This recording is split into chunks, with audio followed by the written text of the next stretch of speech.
जय बाबा धवलेश्वर जय माँ भुआसुणी माँ बाली भुआसुणीकर जय हो।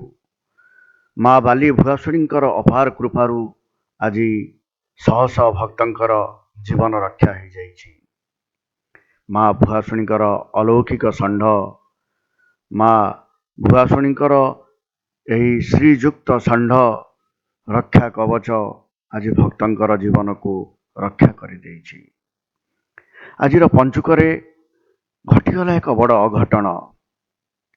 ଏହି ଅଘଟଣରୁ ଆହୁରି ଏକ ବିରାଟ ଅଘଟଣ ଘଟିବାକୁ ଯାଉଥିବା ବେଳେ ମା ଭୁଆସୁଣୀଙ୍କର ଷଣ୍ଢ ଏହାର ସୁରକ୍ଷା କବଚ ହୋଇ ଆସି ଭକ୍ତମାନଙ୍କ ସମ୍ମୁଖରେ ଦଣ୍ଡାୟମାନ ହୋଇଗଲା।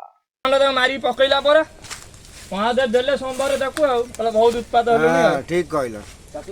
ତାକୁ ପୁରା ଜଗିକି ରହିଲା ଜଗିକି ରହି ଜମା ଛାଡୁନି ଦେଖୁନ ସେ ଘଟଣାଟି ଏମିତି ହେଇଛି। এই ଦୀର୍ଘ 3 ଦିନ ଧରି ଗୋଟିଏ ଷଣ୍ଢ କୌଣସି ପ୍ରକାରେ ପାଗଳ ହୋଇଯାଇଛି। ବାହାରେ ପଡ଼ିଥିବା ପଲିଥିନ୍ ଅଖାଦ୍ୟ ଖାଇ ଏବଂ ବିନା ଅନୁମତିରେ ପରିବେଶକୁ ଖାତିର ନ କରି ବିଭିନ୍ନ ମେଡ଼ିସିନ ବ୍ୟବସାୟୀମାନେ ତାଙ୍କର ମେଡ଼ିସିନର ଆୟୁ ସୀମା ସରିଯାଇଥିବା ବା ଏକ୍ସପାୟାର ଡେଟ୍ ସରିଯାଇଥିବା ମେଡ଼ିସିନକୁ ଆଣି ନଦୀ ପଠାରେ ମନ ଇଚ୍ଛା ଫୋପାଡ଼ି ଦେଇ ପଳାଉଛନ୍ତି ଏବଂ ବୁଲା ଗାଈ ଗୋରୁ ଷଣ୍ଢ ଏମାନେ ତାକୁ ଖାଇ ଅଧୀନରେ ପାଗଳ ହେଉଛନ୍ତି, ଜନଜୀବନ କ୍ଷତି କରୁଛନ୍ତି ଏବଂ ପାଗଳ ହୋଇ କୁକୁର ଭଳି ମଣିଷମାନଙ୍କୁ କାମୁଡ଼ି ମଧ୍ୟ ପକାଉଛନ୍ତି। ଏମିତି ଏକ ଘଟଣା ହିଁ ଘଟିଛି ଆମରି କଟକରେ। ଏହି ଦୀର୍ଘ 3 ଦିନ ଧରି ସିଡିଏରୁ ନରାଜ ପର୍ଯ୍ୟନ୍ତ ଆତଙ୍କ ସୃଷ୍ଟି କରିଥିଲା ଏକ ଷଣ୍ଢ ଏବଂ ଏହା ପାଗଳ ହୋଇଯାଇଛି ଭାବି ଅଣଦେଖା କରି ନା ପ୍ରଶାସନ ତାଙ୍କୁ ଖବର ରଖୁଥିଲା, ନା ପ୍ରଶାସନ ପାଖରେ ଖବର, ନା ପ୍ରଶାସନ ଏହାର ଦାୟିତ୍ୱ ବୁଝୁଥିଲା, ନା କାହାର ଏଥିପ୍ରତି ନିଘା ଥିଲା। କିନ୍ତୁ ପାଗଳ ଷଣ୍ଢଟି ଜନଜୀବନ ନଷ୍ଟ କରୁଥିଲା। ବହୁ ଲୋକଙ୍କୁ ସେ ମରଣାନ୍ତକ ଆକ୍ରମଣ କରିଛି। ଲୋକମାନେ ଜାଣିପାରୁନଥିଲେ, ଷଣ୍ଢ ମାରିଛି କହି ଲୁଚି ଯାଉଥିଲେ, ମାରଣା ଷଣ୍ଢଟେ ଭାବୁଥିଲେ।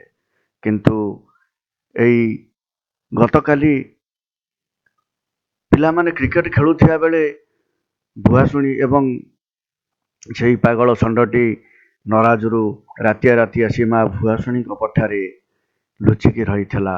ସନ୍ଧ୍ୟାବେଳେ ମଧ୍ୟ ପ୍ରବେଶ କରିଥିଲା। ସନ୍ଧ୍ୟାବେଳେ ପିଲାମାନେ କ୍ରିକେଟ ଖେଳୁଥିବା ସମୟରେ ସେମାନଙ୍କୁ ଗୋଡ଼େଇ ଗୋଡ଼େଇ ଭୁସି ପକାଇଥିଲା ଏବଂ ପିଲାମାନେ ମଧ୍ୟ ଜଖମ ହୋଇ ମେଡ଼ିକାଲରେ ମଧ୍ୟ ଚିକିତ୍ସିତ ହେଉଛନ୍ତି। ସେମାନେ ଭାବିଲେ ଷଣ୍ଢଟି ବୋଧେ ପଳାଇ ଯାଇଛି ଏବଂ ଏହି ଆତଙ୍କକୁ ଏବଂ ଏହି ଷଣ୍ଢକୁ ଘଉଡ଼ାଇବା ପାଇଁ ପୋଲିସ ମଧ୍ୟ ରାତିସାରା ପେଟ୍ରୋଲିଂ କରିଥିଲା। କିନ୍ତୁ ଏ ଷଣ୍ଢର କୌଣସି ଠିକଣା ମଧ୍ୟ ମିଳିନଥିଲା। ଏ ଷଣ୍ଢଟି ଭୁଆସୁଣୀ ଜଙ୍ଗଲ ଭିତରେ ଲୁଚିକି ରହିଥିଲା। ସକାଳୁ ବିଡ଼ାନାସୀର ଜଣେ ମଉସା ଜାଳ ଆଣିବା ପାଇଁ ଗଲାବେଳେ ତାଙ୍କୁ ସେହି ଭୁଆସୁଣୀ ନଦୀ ପଠାରେ ତାଙ୍କୁ ମରଣାନ୍ତକ ଭାବେ ଆକ୍ରମଣ କରିଥିଲା ଏବଂ ଜୀବନରୁ ମଧ୍ୟ ମାରି ଦେଇଥିଲା। ଏ ଖବର ପାଇ ସକାଳୁ ସକାଳୁ ଆସି ମହାନଗର ନିଗମର କର୍ମଚାରୀ ଏବଂ ପୋଲିସ କର୍ମଚାରୀମାନେ ପଇଁତରା ମାରିଥିଲେ। ଲୋକଟି ମରିଯାଇଥିଲା, କିନ୍ତୁ ମାରିଥିବା ଷଣ୍ଢଟିର ଠିକଣା କିନ୍ତୁ ମିଳୁନଥିଲା। ତାକୁ ଖୋଜିଥିଲେ, ଅନେକ ଖୋଜାଖୋଜି କରିଥିଲେ। ଭୁଆସୁଣୀର ଥିବା ପୂଜକ, କର୍ମଚାରୀ ଏବଂ ଭକ୍ତମାନେ ମଧ୍ୟ ବହୁ କଷ୍ଟ କରି ଜଙ୍ଗଲ ସାରା ପୁରା ଚପା ଚପା ଚେକିଂ ମଧ୍ୟ କରିଥିଲେ, କିନ୍ତୁ ଷଣ୍ଢର କୌଣସି ଠିକଣା ମଧ୍ୟ ମିଳିନଥିଲା ଏବଂ ଲୋକମାନଙ୍କ ମଧ୍ୟରେ ଆତଙ୍କ ଖେଳି ଯାଇଥିଲା। କାରଣ ଆଜି ଯେହେତୁ ପଞ୍ଚୁକ, ଆଜି ଶହ ଶହ ଭକ୍ତ ଭୁଆସୁଣୀରେ ଆସି ସକାଳୁ ସକାଳୁ ପହଞ୍ଚିଥିଲେ ଏବଂ ଷଣ୍ଢ ମଣିଷ ମାରି ଦେଇଥିବା ଖବର ଶୁଣି ଏବଂ କେଉଁଠି କାଳେ ଲୁଚିଥିବ ଭାବି ଲୋକମାନେ ଯଥାଶୀଘ୍ର ସେ ସ୍ଥାନ ଛାଡ଼ି ମାଙ୍କୁ ଦର୍ଶନ କରି ତ୍ୱରିତ ଗତିରେ ପଳାଇ ଯାଉଥିଲେ। କିଛି ଭକ୍ତ ଥିଲେ ଏବଂ ଏହି ଷଣ୍ଢ ବିଷୟ ଆଲୋଚନା ହେଉଥିବା ସମୟରେ ଷଣ୍ଢଟି ବିଜୁଳି ବେଗରେ ଜଙ୍ଗଲ ଭିତରୁ ତୀବ୍ର ବେଗରେ ଦୌଡ଼ି ଦୌଡ଼ି ଆସିଲା ଏବଂ ସେଠାରେ ଚରୁଥିବା ପଞ୍ଝା ପଞ୍ଝା ଗାଈମାନଙ୍କୁ ବାଘ ଯେମିତି ହରିଣକୁ ଗୋଡ଼ାଏ ସେଇଭଳି ଗୋଡ଼େଇ ଗୋଡ଼େଇ ଆସିଲା ଏପଟେ 50-60 ଗାଈ ଦୌଡ଼ୁଥାନ୍ତି ଏବଂ ପଛରେ ସେ ଷଣ୍ଢ ତୀବ୍ର ବେଗରେ ଗୋଡ଼େଇ ଗୋଡ଼େଇ ଆସିଲା ଏବଂ ମନ୍ଦିର ଭିତରକୁ ପ୍ରବେଶ କରିଗଲା। ମନ୍ଦିର ଭିତରକୁ ପ୍ରବେଶ କରିଯିବା ସମୟରେ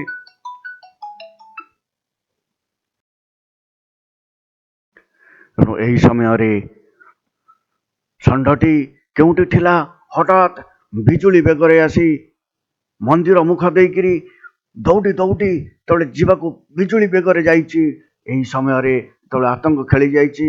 ସେଇ ମୁହୂର୍ତ୍ତରେ ମା ଭୁଆସୁଣୀଙ୍କର ସେଇ କାଳିଆ ଷଣ୍ଢ, ପ୍ରଭୁ ଧବଳେଶ୍ୱରଙ୍କର ସେଇ କାଳିଆ ଷଣ୍ଢ କେଉଁଠି ଥିଲା, ତୀବ୍ର ବେଗରେ ସେ ଷଣ୍ଢକୁ ଅନୁସରଣ କରି ଗୋଟିଏ ମିନିଟରେ ତାକୁ ଧରାଶାୟୀ କରି ପକେଇଦେଲା। ସେଠାରେ ଉପସ୍ଥିତ ଥିବା ଭକ୍ତମାନେ ସବୁ ଭାବୁଥିଲେ ବୋଧହୁଏ ପୋଲିସର ଏନକାଉଣ୍ଟରରେ ଷଣ୍ଢଟି ଆସି ଏଠି ଟଳି ପଡ଼ିଲା କିମ୍ବା ପୋଲିସର ଟ୍ରାଙ୍କୁଲାଇଜରେ ବା ବନ ବିଭାଗର ଟ୍ରାଙ୍କୁଲାଇଜର ମାଡ଼ରେ ଷଣ୍ଢଟି ଦୌଡ଼ି ଦୌଡ଼ି ତୀବ୍ର ବେଗରେ ଆସି ପଡ଼ିଲା। ନା, ସେଇ ଜଙ୍ଗଲ ଭିତରକୁ ଦେଖିଲା ବେଳକୁ ସେଇ ଜଙ୍ଗଲ ଭିତରେ ମା ଭୁଆସୁଣୀଙ୍କର ଷଣ୍ଢ ତାକୁ ମାରି ତଳେ ପଲଟେଇ ଦେଇଥିଲା ଏବଂ ସେଇ ପାଗଳ ଷଣ୍ଢ ଯେତେବେଳେ ବାରମ୍ବାର ଉଠିବାକୁ ଚେଷ୍ଟା କରୁଥିଲା, ଏହି ମା ଭୁଆସୁଣୀଙ୍କର ଷଣ୍ଢ ତାକୁ ପୁଣି ମଧ୍ୟ ବାରମ୍ବାର ଧରାଶାୟୀ କରିକି ରଖୁଥିଲା ଏବଂ ଷଣ୍ଢ ଉଠିବା ପର୍ଯ୍ୟନ୍ତ ଏବଂ ଷଣ୍ଢକୁ ସେଇଭଳି ସେ ଜଗି ରହିଥିଲା। ଏହି ସମୟରେ ଖବର ଖେଳିଗଲା, ମିଡ଼ିଆବାଲା ଆସି ପହଞ୍ଚିଲେ ଏବଂ ତତ୍କ୍ଷଣାତ୍ କଟକ ମହାନଗର ନିଗମର ଗୋରୁବୁହା ଗାଡ଼ି ମଧ୍ୟ ଆସି ପହଞ୍ଚିଗଲା ଏବଂ ସେଇଠି ପାଖରେ ଥିବା ଆମର ବିଡ଼ାନାସୀ ମା ଭୁଆସୁଣୀଙ୍କ ପୀଠର ଭକ୍ତମାନେ ଷଣ୍ଢଟିକୁ ଦଉଡ଼ିରେ ଯାଇ ତାର ଗୋଡ଼କୁ ବାନ୍ଧି ପକାଇଲେ ଏବଂ ତା ମୁହଁକୁ ବାଡ଼ିରେ ଦାବିକିରି ଧରିଲେ। କାହିଁକିନା ଷଣ୍ଢଟି ଲୋକମାନଙ୍କୁ କାମୁଡ଼ି ପକାଉଥିଲା। କାରଣ ସିଡ଼ିଏ, ନରାଜ ଏବଂ ସେପଟେ ଆକ୍ରାନ୍ତ ହୋଇଥିବା ଲୋକମାନେ ଯେଉଁମାନେ ଥିଲେ ସେମାନଙ୍କୁ ସେ ଷଣ୍ଢ କାମୁଡ଼ି ପକାଉଥିଲା। ଏମିତି ସେ ପାଗଳ ହେଇଯାଇଥିଲା।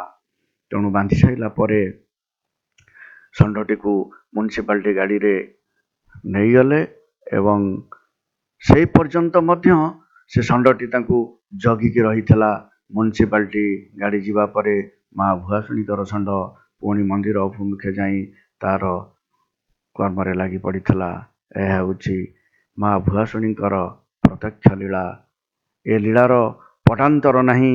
କାହିଁକି ନା ଯଦି ସେ ଯେଉଁ ଷଣ୍ଢକୁ ପୋଲିସ ପାରିଲା ନାହିଁ, ପ୍ରଶାସନ ପାରିଲା ନାହିଁ ଏବଂ ବନ ବିଭାଗ ପାରିଲା ନାହିଁ ଏବଂ ତାକୁ ଅଟକାଇବା ମଧ୍ୟ ବହୁତ କାଠିକର ପାଠ ଥିଲା, ସେ ସମୟରେ କୌଣସି ଏକ ଅଲୌକିକ ଶକ୍ତି ନିଶ୍ଚିନ୍ତ ମଧ୍ୟ ଆପଣମାନେ ଅନୁମାନ କରିପାରୁଥିବେ, ଭାବୁଥିବେ ଏହା ନିଶ୍ଚିତ ଭାବେ ସେଇ ମା ଭୁଆସୁଣୀଙ୍କର ଅଲୌକିକ ଲୀଳା, ଯିଏ ଷଣ୍ଢ ମାଧ୍ୟମରେ ତାକୁ ଧରାଶାୟୀ କରି ପକାଇ ଭକ୍ତମାନଙ୍କୁ ସୁରକ୍ଷା ଦେଲେ ଏବଂ ଯେଉଁ ବିଡ଼ାନାସୀର ଯେଉଁ ଭକ୍ତମାନଙ୍କୁ ଆଜି ସୁରକ୍ଷା ଦେଲେ। ତେଣୁ ଏତେ ବଡ଼ ଅଘଟଣରୁ ଆଜି ମା ରକ୍ଷା କରିଦେଇଛନ୍ତି। ତେଣୁ ସେଇ ମା ପାଦରେ କୋଟି କୋଟି ପ୍ରଣାମ, ସେଇ ମା ପାଦରେ କୋଟି କୋଟି ପ୍ରଣାମ, ମା ପାଦରେ କୋଟି କୋଟି ପ୍ରଣାମ, ବାବା ଧବଳେଶ୍ୱରଙ୍କୁ କୋଟି କୋଟି ପ୍ରଣାମ, କୋଟି କୋଟି ପ୍ରଣାମ।